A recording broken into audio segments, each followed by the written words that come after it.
So, to get us started off for tonight, we have shots. Hot Shots, possibly Charlie Sheen's second finest hour behind the sequel. Yes.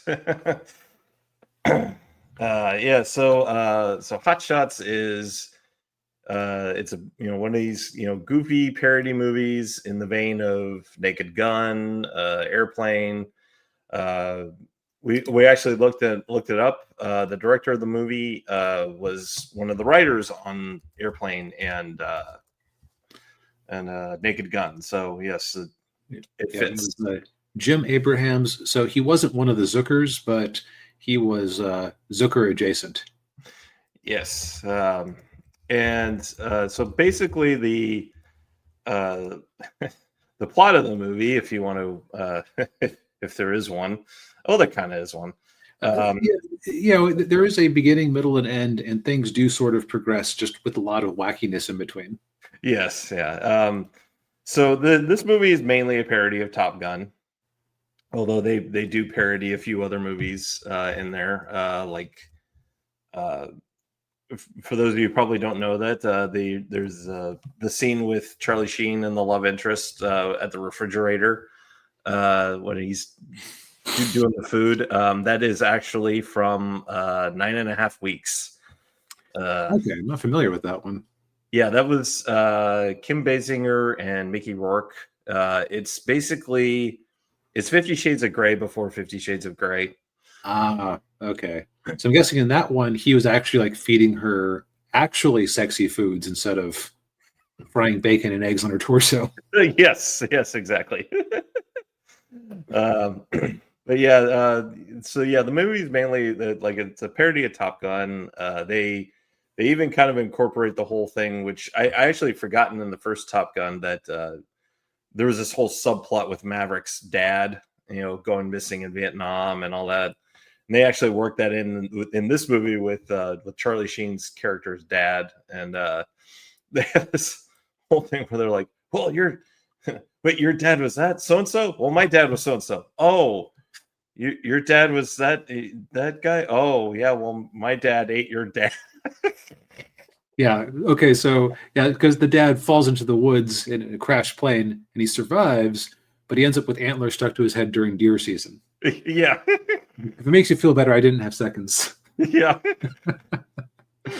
So this is very much in the same vein of comedy as Airplane or Naked Gun, where people just kind of roll with it. Nobody goes, "Well, that's a thing." Yeah, just like it's like super. It is so ironic that it wraps around and becomes straightforward. Yes. Yeah, which is how it should be done, if you ask me. Not this whole Gen Z millennial thing with the where you actually have to explain the joke. Yeah, like you can get away with that occasionally, especially if you have a whole bunch of jokes where you do just have it be straightforward. But then you can have things like, then you can have the joke be that you're trying to explain the joke that isn't actually very funny.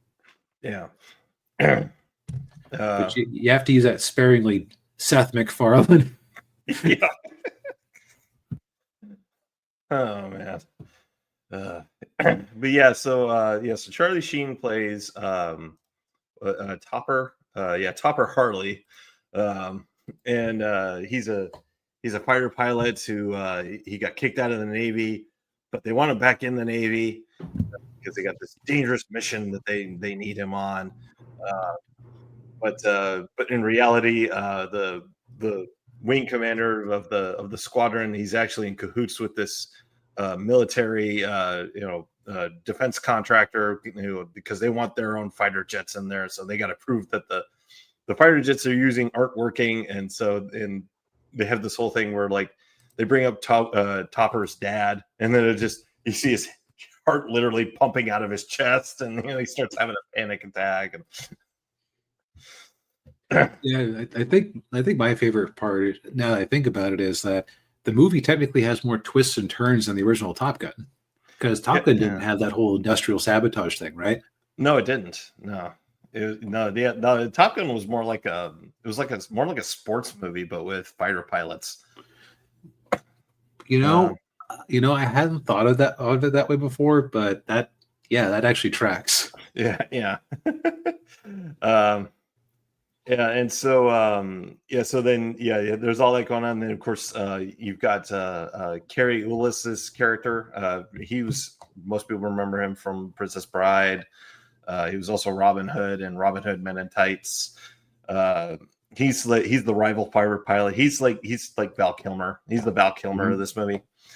And the other thing too that this movie had that Top Gun didn't was a love triangle. Yeah. And honestly, a better love interest. It's been a couple years since we reviewed Top Gun, and that's the only time I've seen the movie. But I just remember when we watched Maverick, thinking, "Man, Tom Cruise really moved up in the world." Yeah, he did. Yeah. Maverick really upgraded in the second movie.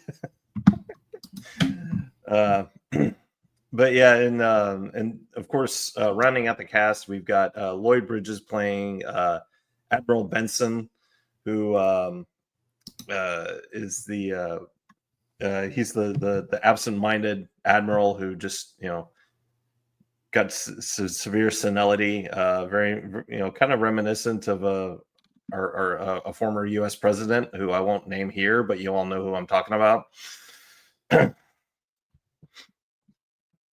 Sorry, missed that last part. Oh, it was just saying Lloyd Bridges, kind of, his character is very reminiscent of a certain former U.S. president that I won't name, but probably know who I'm talking about. Yeah, like super senile.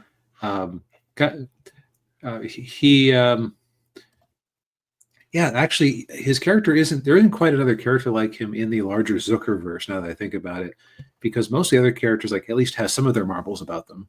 Yeah. Like I would say that the main character of the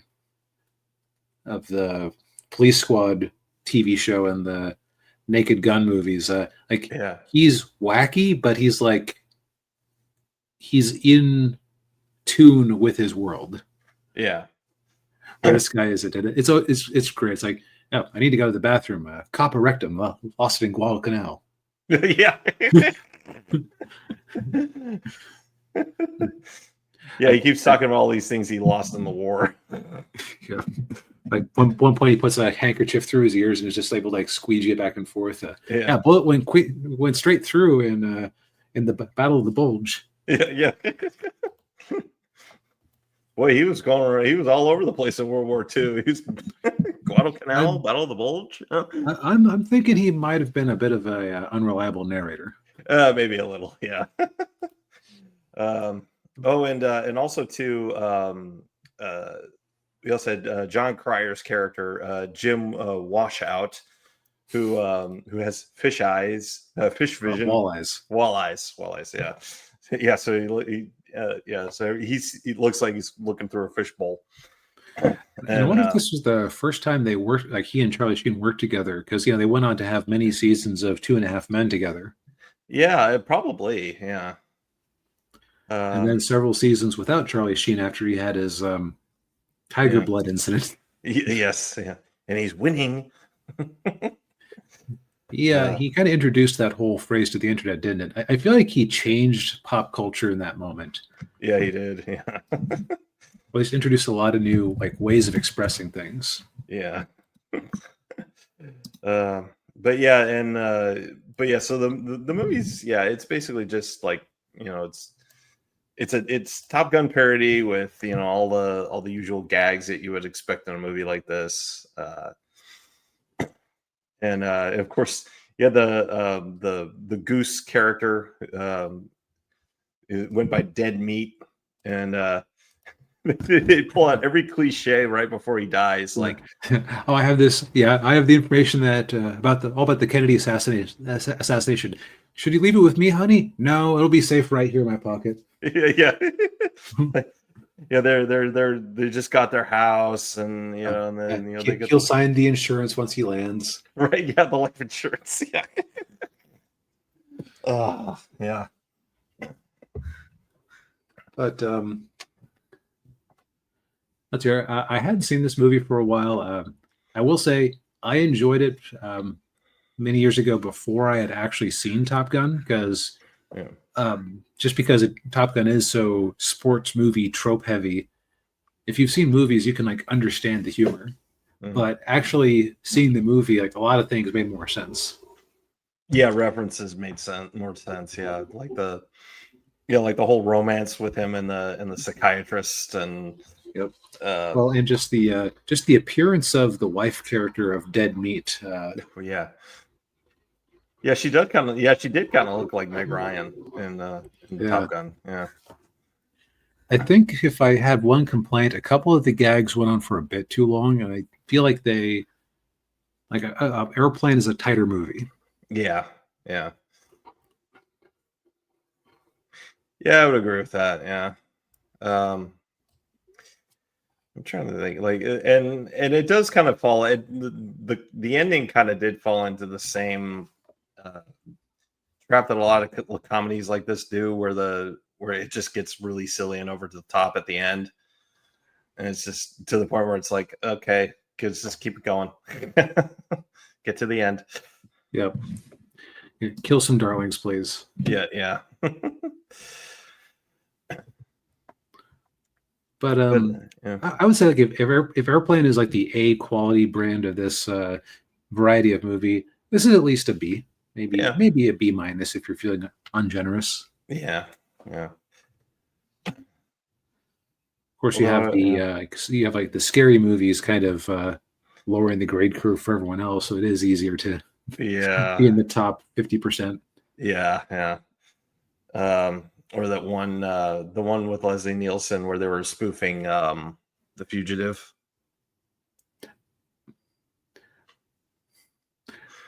Nothing to see here, folks. Yeah, I feel like this style actually needs to come back to Hollywood, not just like make another Naked Gun movie, but just like we were doing a little bit of spitballing over the weekend after we had watched it, and yeah, we came up with the idea of doing like a John Wick style parody. yeah. Yeah, that would work really well. Yeah, you get like you could almost get Keanu Reeves to do it. Almost. Yeah, he might be game for it. Yeah. Although I- maybe he would do that once the series was actually over. Yeah. Let's see here. Who would you actually pick to do that if it wasn't Reeves himself? Yeah, it would have to be somebody like really they'd have to play it straight. Right, Yeah. right. So it wouldn't be somebody kind of comedic. Maybe Jason Statham, but he's already kind of in those movies for real. So Yeah, yeah. because he does have the ability to be kind of deadpan and or like very even and silly movies. Yeah. Yeah. Yeah, maybe or maybe the guy who plays Jack Reacher, Hmm. Alan Ritchson. Um but yeah, no, that would be really good. Those would be really good. Or the uh what was it?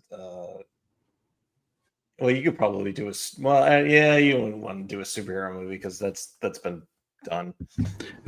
There already was one called Superhero Movie featuring Leslie Nielsen. Oh, that's right. Yeah, and Drake Bell from Yeah, Drake and Josh. the problem I think with making a superhero parody movie at this point is that Marvel leaned so into a particular style of comedy for so long that they kind of already made the parody movie. Yeah, they became a parody of themselves. Yeah, And it yeah, sounds like they're trying to pull back on that, but I sidebar, I have no idea how well the next Avengers movie is going to do, considering there's no anticipation for it. Like yeah, they gotta be hoping that the normies just show up again because they missed the Avengers. yeah, probably. Yeah. Oh, hey, Arcos, good to see you. Hey man. He's got a couple of suggestions. John Bernthal, yeah, that would be good, or Robert Pattinson. Yeah, Oh, Robert Pattinson in as the Keanu Reeves character in a John Wick style parody would be amazing. yeah, that would actually be really good. Yeah, I could see him. Yeah, I could see him really doing like deadpan deliveries. Yeah, Just smoldering. yeah, or and even have somebody be like, "Hey, you look like that guy in the vampire movies." Like that wasn't me. or or you date one goth chick in college and it all just goes downhill from there. Yeah. Yeah. But yeah, this movie is on Netflix currently. Yes, I forget how much longer it's on there. There have been a few that we've reviewed recently that have I keep seeing. Excuse me. I keep seeing leaving at the end of June, leaving at the end of June, or excuse me, September. Time September. has moved too fast. Yeah, yeah. But yeah, I think at the very least you have until the end of the month. Yeah.